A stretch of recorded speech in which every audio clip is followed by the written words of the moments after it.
মধ্যপ্রাচ্যে চলমান যুদ্ধে প্রেক্ষাপটে বিমান উড্ডয়ন নিষেধাজ্ঞার কারণে আগামী বৃহস্পতিবার পর্যন্ত দুবাই, আবুধাবি, শারজাহ সহ ৬টি রুটে বাংলাদেশ বিমানের সকল ফ্লাইট স্থগিত করেছে কর্তৃপক্ষ। এরই মধ্যে ৪ দিনে আগমন ও বহির্গমন মিলে বাতিল হয়েছে ১৮২টি আন্তর্জাতিক ফ্লাইট।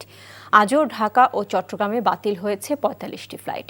এদিকে যুদ্ধের কারণে আটকে পড়া নাগরিকদের ভিসার মেয়াদ ১ মাস বাড়িয়েছে কাতার সরকার। পরিস্থিতি স্বাভাবিক না হলে সময়সীমা আরও বাড়তে পারে বলে জানানো হয়েছে। বিস্তারিত নাহিদ প্রিন্সের রিপোর্টে।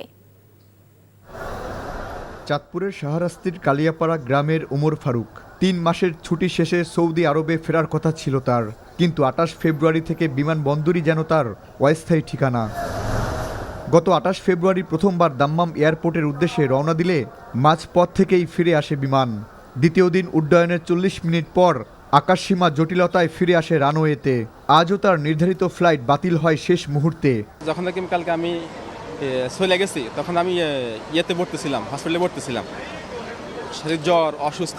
আজকে আবার জ্বর নিয়ে আবার আসছি আমি এয়ারপোর্টে। আসার পরে দেখতেছি যে দাম্মামের ফ্লাইট ক্যান্সেল, বাতিল করে দিছে। যে আজকেও এ নিয়ে আমাদের ৩বার হলো। ওমর ফারুকের মতো হাজারো প্রবাসীর একই হাহাকার। মধ্যপ্রাচ্যের যুদ্ধ পরিস্থিতিতে গত ৪ দিনে শাহজালাল আন্তর্জাতিক বিমানবন্দর থেকে বাতিল হয়েছে ১৪৭টি আন্তর্জাতিক ফ্লাইট, যার ৩৮টি বাতিল হয়েছে মঙ্গলবারই। অন্যদিকে চট্টগ্রাম শাহ আমানত আন্তর্জাতিক বিমানবন্দরে সকাল থেকে ৭টি সহ ৪ দিনে ৩৫টি ফ্লাইট বাতিল করেছে কর্তৃপক্ষ। আমি সৌদি প্রবাসী, বাস আমার তানজিদ, কাতার। আজকে এয়ারপোর্ট আসার পরে দেখতেছে আমার ফ্লাইট বাতিল করা হচ্ছে। এখানে সাথে লোকের সাথে কথা বলতেছি, ও বলতেছে অপেক্ষা করো, দেখো এখানে হেডলাইনে কি দিচ্ছে, মুমকিন হইতেও পারে না হইতেও পারে, তোমরা আসো দেখো, আমাদের আর কোনো করার কিছু নাই। এখন আমারটা ক্যান্সেল আর কি, তো পরবর্তীতে আমি দেখবো আর কি যে ভিতরে কি করা যায় আর কি, যে অন্য বা ফ্লাইট আছে কিনা বা রিয়াদের উদ্দেশ্যে, তাহলে আমি চেঞ্জ করে যাবো আর কি। এর মধ্যেই কিছুটা স্বস্তির খবর দিয়েছে কাতার সরকার। আটকে পড়া নাগরিকদের সব ধরনের প্রবেশ ভিসার মেয়াদ স্বয়ংক্রিয়ভাবে ১ মাস বাড়ানো হয়েছে।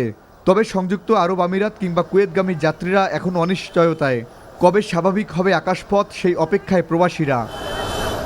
Nahid Prince, NTV news, Dhaka.